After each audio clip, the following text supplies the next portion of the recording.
Karena dulu saya sempat nawarin, Cil kamu mau harian nggak? Bocilnya nggak mau. Ya Cil ya. Halo, kembali lagi di channel yang luar biasa ini bersama saya, Omi The Bordirman, mantan karyawan BUMN yang sekarang punya bisnis bordir.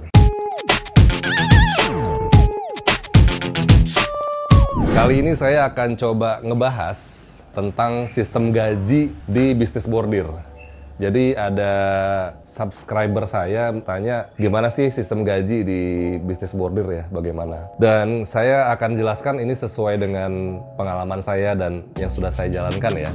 Tapi sebelum ke sana, ini barusan beres bikin bordiran teman-teman. Bordirannya seperti ini. Ini emblem ukuran tingginya 8 cm ya. Dan belakangnya pakai velcro. Nah, seperti ini. Bikinnya sekitar 20 pieces ya. Ini sebenarnya beresnya harusnya Jumat. Sekarang kan hari Selasa nih. Jadi berhubung targetnya Jumat, jadi nggak dikirim hari ini. Jadi nanti kirimnya Jumat aja lah. Orang butuhnya Jumat kan. Dan ini sekarang si bocil lagi proses bordir seragam kejaksaan nih teman-teman. Jadi kita ada langganan tailor seperti ini. Jadi ini dalamnya pakai busa ya. Dalamnya pakai busa, warna benangnya harus hitam. Jadi nanti si kemejanya seragamnya warna ini juga nih. Warna coklat seperti ini. Ini untuk seragam kejaksaan. Logonya seperti ini ya.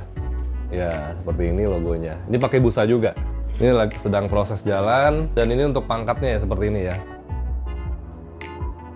Ini untuk pangkat. Jadi bocil lagi jalan, saya suruh berhenti sebentar karena buat syuting konten ya. Karena kalau mesinnya jalan ini suaranya jadi ikut masuk ya, suara mesinnya ini kan berisik sekali ya. Coba kita tes ya. Ini nggak bisa jalan nih, Cil? Lagi stop ya? Oh, lagi stop ya, jadi nggak bisa jalanin.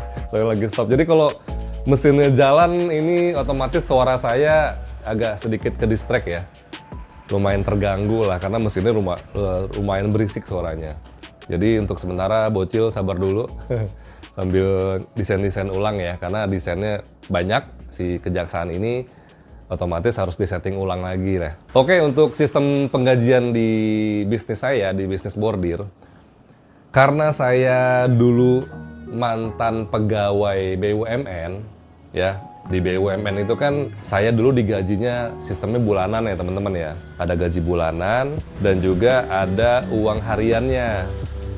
Jadi kalau saya nggak masuk itu dipotong uang makannya gitu. Tapi ya berapa sih, paling cuman sehari 2 hari nggak masuk. Nah dari sana saya terapkan ke bisnis bordir. Jadi ketika pertama kali saya bisnis, saya kan ngeblank banget ya, belum punya pengalaman, nggak punya kenalan, nggak tahu gimana sih cara gaji karyawan, itu saya ngeblank banget. Bahkan saya pernah bertanya sama langganan tukang benang. Jadi toko benang gitulah ya, jadi langganan saya nanya tuh sama si abang apa gitu namanya ya. Saya nanya, bang gajinya berapa sih karyawan di sana? Terus dijelasin sekian. Oh, jadi saya tahu gitu. Oh, ternyata gaji karyawan sekian gitu ya. Akhirnya saya terapkan gajinya berdasarkan pengalaman saya di BUMN. Nah, jadi karyawan saya pakai sistemnya ada gaji bulanan nih teman-teman ya. Ada sistem gaji bulanan. Tiap bulannya sudah pasti dapat. Mau masuk kayak mau enggak, mau libur, mau cuti, uang gaji pokoknya tetap utuh. Ya, range-nya ya sekitar 1.500.000, mungkin bisa 2 juta atau lebih ya. Tergantung lokasi atau daerah masing-masing ya. Nah, di luar gaji pokok itu ada uang hariannya. Jadi tiap hari ada uang makan istilahnya ya. Dapat uang makan lagi. Jadi gaji pokoknya beda, dan itu dibayarnya tiap tanggal 1 setiap bulannya. Nanti hariannya dapat lagi. Jadi misalnya Senin sampai Sabtu masuk. Anggaplah satu harinya 50.000 misalnya. Berarti kan jika masuk Senin sampai Sabtu berarti totalnya ada 300.000. Oke. Berarti 300.000 dalam waktu seminggu, dan saya bayarnya tiap hari Sabtu. Jadi nggak tiap hari saya bayar yang 50, misalnya 50 ya. tidak tiap hari dikasih ke karyawan, tapi diakumulasikan sampai hari Sabtu. Ya, jadi misalnya masuk ke cuma 4 hari, berarti 50.000 dikali 4 hari. Dan dibayarkan pada hari Sabtu sore. Kan minggunya libur. Jadi untuk biaya karyawan yang mau weekend lah. Tapi di luar itu ada lagi namanya uang lembur. Ya ini sih tergantung kebijakan ya dari setiap owner bisnis. Mau berapapun, ya terserah lah. Mau sejamnya 5.000, mau sejamnya overtime ya, ini namanya overtime. Tambahan waktu untuk lembur bisa 5.000, mau 10.000 per jam, mau 15.000 per jam bebas. Dan kalau saya tetapkan selain uang lembur dapat, lembur saya maksimal 2 jam ya teman-teman ya. Jadi masuknya itu jam 9 pagi sampai jam 6 sore ya, kerjanya itu 9 jam. Lemburnya maksimal 2 jam, karena kalau dilebihkan, efeknya adalah nanti karyawan jadinya lelah ya, capek, jenuh, dan itu tidak bagus untuk kinerja keesokan harinya. Jadi besoknya tuh udah capek, udah lelah, udah jenuh otak, jadi kerjaannya tuh jadi nggak bagus. Nah jadi ini efek psikologis juga, jadi maksimal sampai jam 8 malam itu udah beres. Dan konsekuensinya, selain dapat uang lembur, saya juga memberikan makan untuk makan malam. Kalau makan malam dikasih, yaitu gimana tergantung kebijakan dari setiap owner ya. Pemilik bisnis mau kasih makan ya alhamdulillah, enggak juga nggak masalah sih sebetulnya. Daripada karyawan keluar nyari makan gitu kan membuang waktu ya. Lumayan nih, beli makan keluar kan bisa setengah jam gitu kan buat makannya. Ya mendingan dibeliin aja deh, biar waktunya lebih efisien, seperti itu. Kemudian saya kemarin kan ada 2 karyawan ya, dan dua-duanya itu saya terapkan sistem gaji. Tapi ada sedikit kekurangannya. Jadi ketika orderan sepi, mau nggak mau saya harus tetap membayar, menggaji karyawan. Ada gaji pokoknya, ada uang hariannya. Akhirnya saya berpikir bagaimana ya, biar saya juga nggak boncos gitu ya. Akhirnya saya menerapkan sistem harian. Jadi gaji pokoknya udah nggak ada. Uang pokoknya udah hilang aja ya. Tapi uang hariannya jadi besar. Ya anggaplah uang hariannya 100.000 misalnya. Nah jadi ketika ada kerjaan, di calling, dipanggil datang untuk kerja, dibayar 100.000. Dibayarnya itu nanti pas hari Sabtu. Jadi sama seperti uang harian tadi, uang makan. Misalnya masuk tiap hari, 6 hari kerja, per harinya 100.000. Ketika hari Sabtu, saya langsung bayar 600.000. Ini contoh aja. Dan itu lebih win-win solution ya. Karena dulu ketika saya terapkan sistem gaji, pada saat orderan sepi, saya bingung gajinya gimana nih ya. Ya mau gimana lagi? Akhirnya dari tabungan saya keluarin untuk menutupi gaji karyawan. Akhirnya saya pakai sistem yang kedua, yaitu adalah sistemnya harian jadinya. Tapi hariannya dibesarkan. Pada saat orderan lagi sepi, ya otomatis si karyawan saya ini nggak masuk. Karena kan gimana orang sepi, ya kan? Tapi kalau ada kerjaan, otomatis jadinya masuk. Seperti itu. Dan uang lemburnya juga sama. Ada lagi uang lembur itu beda di luar uang harian. Sama seperti tadi konsepnya, misalnya per jam 10.000 gitu kan. Masuk 2 jam, lemburnya jadi 20.000 dapat uang lemburnya. Dan itu dibayarkan per hari Sabtu juga sama. Jadi uang harian sama uang lembur dibayarnya akumulasi tiap hari Sabtu sore.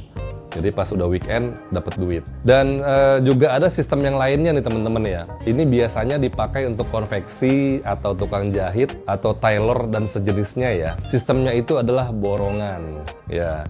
Jadi persenan. Misalnya dapat orderan bordiran 1 juta misalnya ya. Nah nanti si karyawannya dapat anggaplah 25% atau 30% dari total omset yang saya dapat ya. Berarti kalau misalnya dapat omset 1 juta, dapat orderan 1 juta, karyawan dapat borongannya itu kalau 30% berarti dapat 300.000. Tapi ini tidak cocok untuk di bisnis bordir ya. Karena bisnis bordir ini sistemnya fluktuatif dan harganya itu ya agak di bawah lah, harganya lumayan murah. Bisa dibayangkan misalnya orderan cuman 12 biji misalnya ya, emblem 12 biji. Anggaplah total itu satu lusin itu 200.000. Kalau misalnya 30% dari 200.000, karyawan cuma dapat 60.000 gitu sehari. Dan itu kecil lah ya, jadi nggak cocok di usaha bordir itu, nggak cocok untuk sistem borongan. Tapi saya nggak tahu ya di tempat bordir yang lain mungkin ada sistem borongan atau apa gitu, saya kurang paham ya. Tapi kalau di bisnis saya untuk sistem borongan itu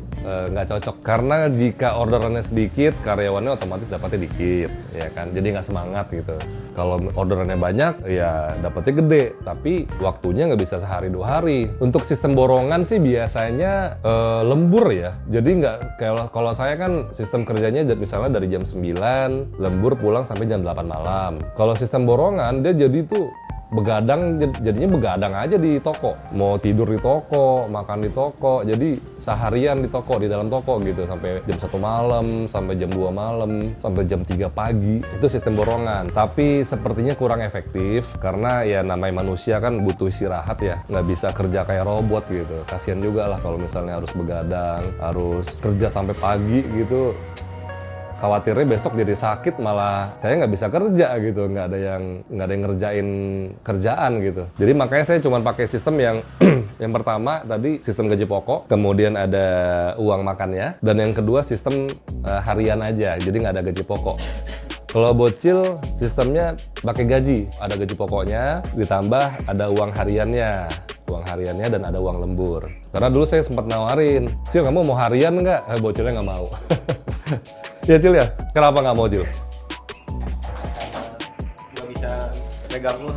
Oh ya, karena bocil bilang dia nggak bisa manage uang, takutnya kalau harian uangnya habis gitu aja. Tapi kan kalau bulanan, jadi seperti ada tabungan lah begitu. Jadi tiap bulan dia dapat, harian ada uang buat makan, bagus sih sebetulnya.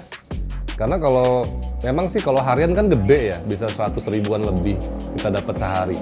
Tapi kalau nggak bisa manage uang, nggak bisa ngatur uang, kalau kita nggak bisa ngatur uang, udah habis. Uludes aja, ngerasa punya uang besar gitu kan. Nanti yang ada uangnya habis begitu aja, jadi nggak ada tabungan.